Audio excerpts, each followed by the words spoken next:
પુષ્પાર્પણ કરી અને આજની કથાનો પ્રારંભ કરીએ.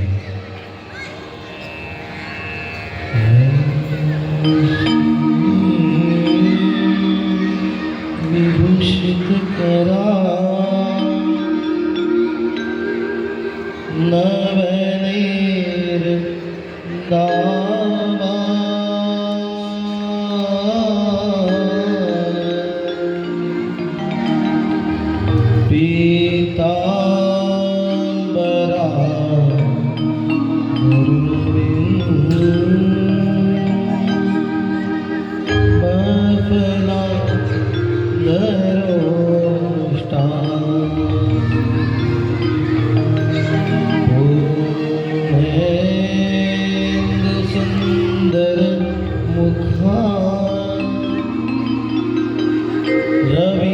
રવિન્દ્રબિંદુ નેત્રા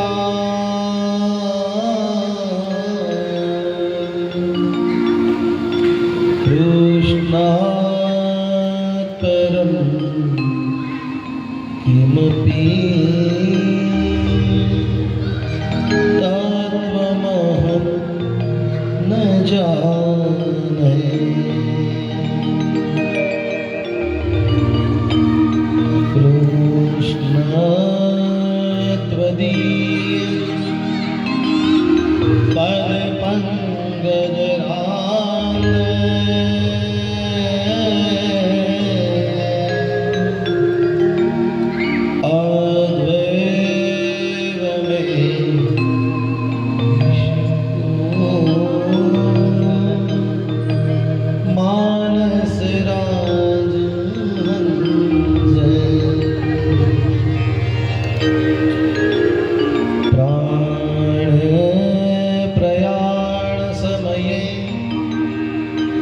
કપવાદ પીત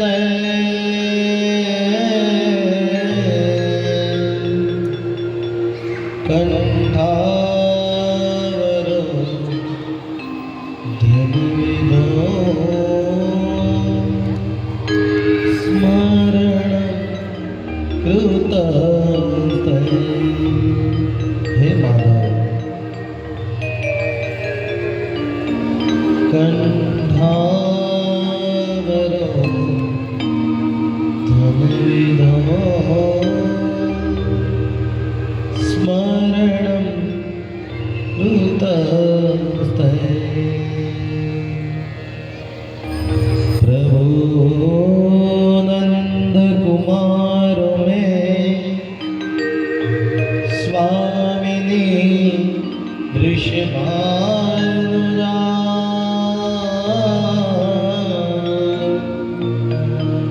કૃતાર્થોહમ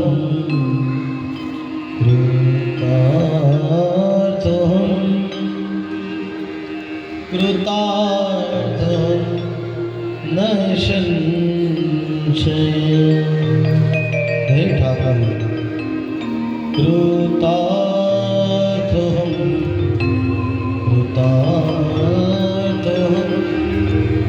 કૃતાર્થં ન સંશય.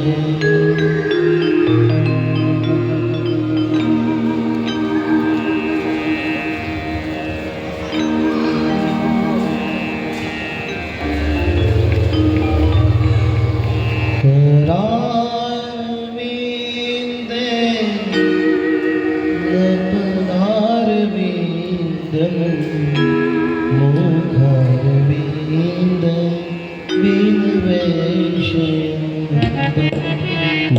વટસ્ય પાત્રસ્ય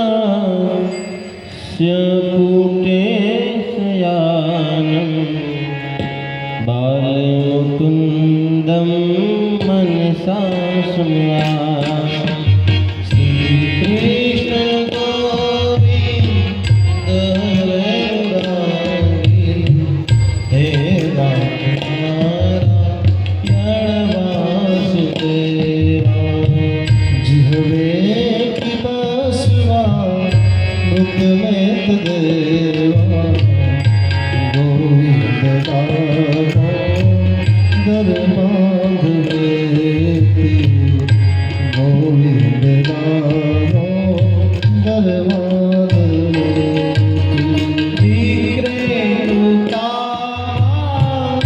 किल गोप कन्या मोरारी पादा पीत चित रूपी ध्यान वसाद मोचन गोविंद दामोदर माधवेति गोविंद दामोदर माधवेति हे गुरु हे बधूकदम्बा सर्वे कृपा समर्पितो पुण्यार्णा निपथन्तमेकं गोविन्द दामोदर माधवेति गोविन्द दामोदर माधवेति त्वामेव याते मम देहिवे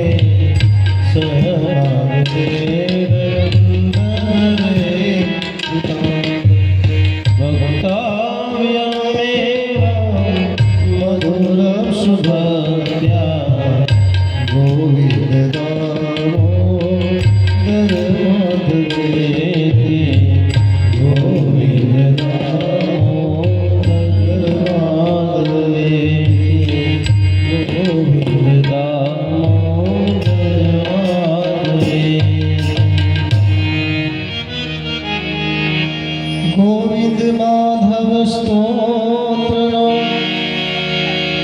पाठ जे प्रेमेथी करे गोविंद माधव स्तोत्रनो पाठ जे प्रेमेथी करे गोविंद दामोदर दया दाने सहजे गोलोक संचरे सहजे गोलोक संचरे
સુંદર શ્યામની જાકી કરું છું, સુંદર શ્યામની જાકી કરું છું,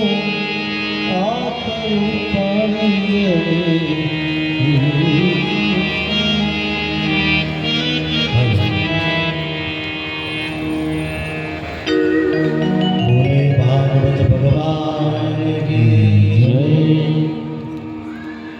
આજની કથાની અંદર મંગળ પ્રવેશ કરીએ એ પૂર્વ આવો ગઈકાલે જે જગ્યાએ વિશ્રામ આપ્યો હતો એ વિશ્રામને યાદ કરી અને આજની મંગળમય કથાની અંદર પ્રવેશ કરીએ। કાલે કઈ જગ્યાએ આપણે ભગવાનને વિરામ આપ્યો? ભીષ્મજી, તાળીઓથી વધાવો ભાઈ અમારા શ્રોતાઓના।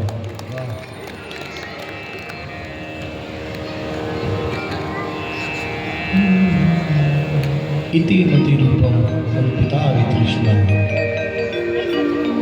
અહીંયા દાદા ભીષ્મએ છે ને ઇતિમતિ રૂપ, ઇતિથી ભગવાનની સ્તુતિ કરી। ઇતિ એટલે શું કહેવાય? ઇતિ કહેતા અંત। જેમ તુલસીદાસજી ગાવે છે, ઇતિ વદતી તુલસીદાસ શંકર, નથી ગાવતા હનુમાન ચાલીસાની અંદર? ઇતિ વદતી તુલસીદાસ શંકર શેષ મુનિ મનોરંજનમ મમ હૃદય કુંજ નિવાસ કરું કામાદિ, ગાવે છે ને? જેમ કોઈ પણ શ્લોકના અંતે ઇતિ શબ્દ આવે છે, શરૂઆત અથથી થાય। કોઈ પણ શ્લોકનો શરૂઆત, સ્તુતિની શરૂઆત અથથી થાય અને ઇતિ એનો અંત થાય। પણ આ બાજુ દાદા ભીષ્મ કહે છે કે હે ઠાકોર, આ મારો ઇતિ સમય છે, માટે હું ઇતિથી આપની સ્તુતિ કરું છું કે મારી ઇતિ જો સુધરી જાય અને તમારામાં સુરતા લાગી જાય તો મારું કલ્યાણ થઈ જાય।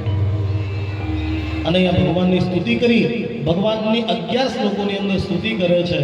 અને એ શ્લોકની અંદર કહેવાય છે કે જે કોઈ એવા જીવાત્મા હોય જેમનો દેહમાંથી પ્રાણ ન નીકળતો હોય, પીડાતા હોય, અને એ જીવાત્મા આગળ જો તમે ભીષ્મ સ્તુતિ ગાઓ ને તો મારા ઠાકોર એમનો સ્વીકાર કરે છે અને મુક્ત કરે છે। આ સ્તુતિનો અર્થ છે। અને આ બાજુ દાદા ભીષ્મ ઉત્તરાયણ તરફ જાય છે। ભાગવત કથાકારો વ્યાખ્યા કરે છે કે જે ભગવાન જેના સન્મુખ હોય ને એને ઉત્તરાયણ કહેવાય, અને ભગવાન જેના વિમુખ હોય ને એને દક્ષિણાયન કહેવાય। આ બાજુ ભગવાન એમના સન્મુખ હતા અને ભગવાને સ્વીકાર કર્યો, માટે દાદા ભીષ્મનો આજે કલ્યાણ થયું, એમને મુક્તિ મળી। બાપ આ બધું સોનકોએ કીધું કે અરે સુતજી, તમે અમને પરીક્ષિત અને સુખદેવજીની ભાગવત કથા કેમ સંભળાવી? એ કહેતા કહેતા તો તમે અમને દ્વારિકાધીશની કથા સંભળાવવા લાગ્યા। અમે તમને પ્રશ્ન શું કર્યો હતો કે પરીક્ષિત મહારાજને સુખદેવજી મહારાજે કથા કેમ આપી? પરમહંસોની સંખ્યા તો પરમહંસોમાં જ ચાલવી જોઈએ, તો એમને કથા કેમ આપી? પ્રશ્ન અમારો આ હતો, જવાબ તમે બીજો આપ્યો। તમે તો ઠાકોરજીની કથા ગાવા લાગ્યા, દાદા ભીષ્મનું કલ્યાણ કરવા ગયા, એ ગાવા લાગ્યા। અને અહીંયા સુતજી કહે છે કે ભગવાનની લીલા અને ભગવાનની કથા ગાવતા ગાવતા હું તો હું પણ ખોવાઈ જાઉં છું બાપ। અને ભગવાનની કથાની અંદર એટલો પ્રેમ છે ને કે પછી બહાર નથી નીકળી શકાતા। અને આ બાજુ કહે છે કે વાંધો નહીં, કમ બેક થાવ। અને અહીંયા દાદા ભીષ્મના ગતિ મળ્યા પછી પરીક્ષિત જન્મની કથા આવે છે કે સમય જતા ઉત્તરાના ગર્ભમાંથી પરીક્ષિત મહારાજનો જન્મ થયો। બોલીએ પરીક્ષિત મહારાજ કી જય। પરીક્ષિત મહારાજનો જન્મ થયો। સમય થતા બ્રાહ્મણોને વિદ્વાનોને બોલાવ્યા, એમના સંસ્કારો થયા। પ્રથમ નામ સંસ્કરણ સંસ્કાર થયું, અને જ્યાં નામકરણની વાત આવી ત્યાં એમનું નામ પાડ્યું વિષ્ણુ રાતઃ। વિષ્ણુ રાતઃ દત્તઃ ઇતિ વિષ્ણુ રાતઃ, એમનું નામ વિષ્ણુ રાતઃ નામ પાડ્યું, કારણ કે ભગવાને એમની રક્ષા કરી એટલા માટે। ભગવાન વિષ્ણુ એમની રક્ષા કરી માટે એમનું નામ વિષ્ણુ રાતઃ પાડ્યું। વિષ્ણુ રાતઃ દત્તઃ ઇતિ વિષ્ણુ રાતઃ। પણ ગર્ભની અંદર ભગવાન રક્ષા કરવા ગયા અને ભગવાનના દર્શન કર્યા। આજે પરીક્ષિત મહારાજનો જન્મ થયો અને એ આ દુનિયાની અંદર આવ્યા છે અને એ ભગવાનને જોવે છે કે એ જે ગર્ભની અંદર મારું રક્ષણ કર્યું હતું એ ક્યાં છે? ચતુર્ભુજ નારાયણ ક્યાં છે? અને બધાને ધારી ધારીને જોવે છે, અને ધારી ધારીને જોવાથી એમનું નામ પરીક્ષિત પડ્યું। આ બાજુ અહીંયા એમના બે નામ પડ્યા, આગળ જતા એમના જ્યોતિષ જોયા, કહ્યું કે આ ચક્રવર્તી સમ્રાટ થશે, ધર્મ ધારણ કરશે, પણ અંતે એક વખત એમની કળિયુગનો પ્રભાવના કારણે એક ઋષિનું અપમાન કરશે અને ઋષિના શ્રાપના કારણે 7 દિવસની અંદર તક્ષક નાગ આવી અને એમનું મૃત્યુ થશે.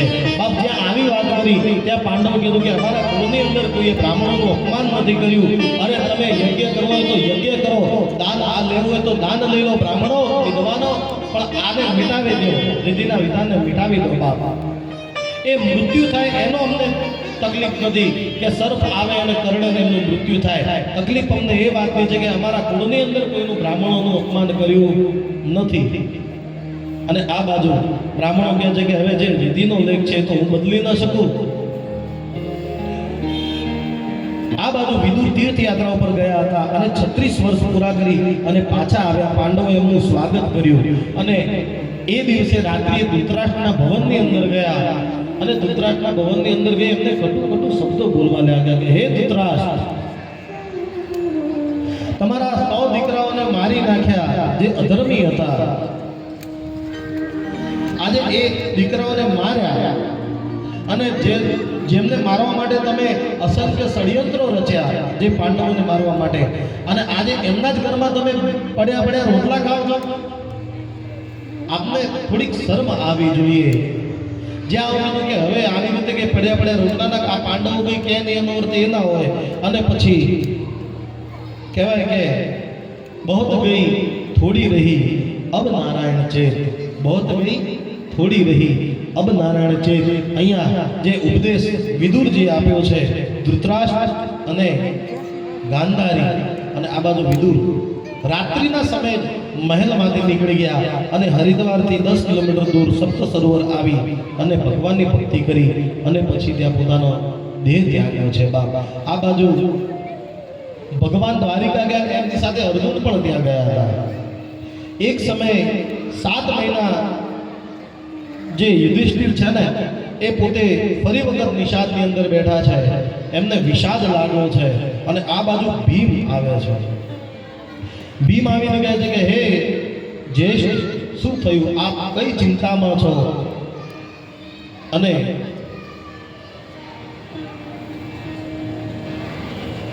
એ ધર્મરાજ કહે છે કે હે ભ્રાતા, ચિંતા એ કઈ કે આજે 7 મહિના વીતી ગયા, અર્જુનના સમાચાર નથી આવ્યા. મોટા ભાઈ કઈ નહીં તો આવી જશે, પણ મને શાંતિ નથી. હું ગૌશાળાની અંદર જોઉં તો ગાય રડતી દેખાય છે, મંદિરને અંદર દર્શન કરવા જો ત્યાં મૂર્તિ ઉદાસ દેખાય છે અને તેજહીન થઈ ગઈ છે. મને બીક છે કે કદાચ કળિયુગનું તો આગમન નથી થયું ને. અને હે અનુજ, મને કાલે કાળો પુરુષ મળવા આવે એને મને 3 પ્રશ્ન કર્યા. કયા પ્રશ્ન? તો કે કૂવાની અંદર વચ્ચે એક પૈસો અટકેલો અને એના આધાર પર 1000 મણ લોખંડ ટક્યું હતું. કૂવાની અંદર એક પૈસો અટકેલો, એના આધારે 1000 મણ લોખંડ ટક્યું હતું. પહેલો પ્રશ્ન. બીજો પ્રશ્ન, એક ગાય એ વાછરડીને ધાવતી હતી અને એટલી ધાવતી હતી એટલું વાલ કરતી હતી કે ધાવતા એને વાલ કરતા એનું રક્ત નીકળવા લાગ્યું, એટલું એને વાલ કરવા લાગી. ત્રીજો પ્રશ્ન, 4 કૂવાની મધ્યની અંદર એક કૂવો અને એ મધ્યના કૂવાની અંદરથી 4 કૂવાનું પોષણ થાય છે, પણ જ્યારે એ મધ્ય કૂવો ખાલી થઈ જાય ને ત્યારે એ 4 કૂવા જે છલોછલ થઈ ગયા છે એ એક કૂવાનું પોષણ કરી શકતા નથી. આ 3 પ્રશ્નો મને કર્યા. તો કે મોટાભાઈ તમે જવાબ આપ્યા? તો કે હા મેં જવાબ આપ્યા. તો કે પહેલા પ્રશ્નનો જવાબ એ છે કે એક કૂવાની વચ્ચે એક પૈસો અને 1000 મણ વજન. એવી રીતે કળિયુગની અંદર છે ને લોકો એક પૈસા જેટલો ધર્મ કરશે અને 1000 ગણું અધર્મ કરશે. એક પૈસા જેટલો ધર્મ કરશે, અરે કાતરની ચોરી કરશે, 100 નું દાન કરશે, હાથ મોટો મારશે અને બતાવવા ખાतिर ત્યાગ કરશે. કળિયુગની અંદર લોકો આવા થશે. તો કે બીજા પ્રશ્નનો જવાબ એ છે કે કળિયુગની અંદર એ ગાય છે ને એ બીજું કોઈ નહીં પણ એ માતા પિતા માતા છે, અને વાછરડી એ કોઈ નહીં પણ એ પુત્રી છે. કળિયુગની અંદર દીકરીના કમાણી ઉપર મા બાપ જીવશે અને દીકરીનું શોષણ કરશે બાપ. એમના આધારે એમનું જીવન જશે. ત્રીજા પ્રશ્નનો જવાબ આપતા કહ્યું કે ત્રીજો પ્રશ્ન, જે 4 કૂવાની મધ્યની અંદર એક કૂવો છે એ બધાનું પોષણ કરે છે, પણ અંતે જ્યારે મધ્યનો કૂવો ખાલી થાય ત્યારે ચારે પોષણ કરી નથી શકતા. એ બીજું કોઈ નહીં પણ કળિયુગની અંદર એ મધ્યની અંદર જે કૂવો છે ને એ પિતા છે. જ્યારે પિતા એક જવાન હોય અને પુરુષાર્થ કરતો હોય, મહેનત કરતો હોય, ત્યારે એક પિતા એક 4 પુત્રોનું તો પોષણ કરે છે, એમને ભણાવી ગણાવી વિદેશ તો મોકલે છે. પણ જ્યારે એ પિતા વૃદ્ધ બની જાય છે, એની અવસ્થા બની જાય છે, ત્યારે એ 4 દીકરાઓ જે આજે છલોછલ થઈ ગયા છે એ એક પિતાનું એ પોષણ નથી કરી શકતા. અને પછી કે 3 મહિના તું રાખ, 3 મહિના તું રાખ, 3 મહિના તું રાખ, એમ કરતા 12 મહિના પૂર્ણ કરે છે. આ તો ઠીક છે કે ભાઈ 12 મહિના 12 છોકરા ના હોય, બાકી 12 હોય તો 12 મહિના લે છે. એક બાપ 12 નું તો પોષણ કરે છે પણ એ 12 થઈને એકનું પોષણ કરતા નથી. અને અહીંયા એમને અપશુકન લાગવા લાગ્યા. આ બાજુ જ્યાં આ ભીમ અને યુધિષ્ઠિર વાત કરે છે એટલામાં જ અર્જુન આવે છે અને પોતે ઉદાસ છે અને નિસ્તેજ છે. યુધિષ્ઠિરે કહ્યું કે અર્જુન, કેમ આવી રીતે તમારી આવી અવસ્થા કોણે કરી? તમારું તેજ કેમ આજે જીર્ણ બન્યું છે? તમારું ગાંડીવ ક્યાં છે? મને અપશુકન તો થતા જ હતા. તમે કોઈનું અપમાન તો નથી કર્યું ને?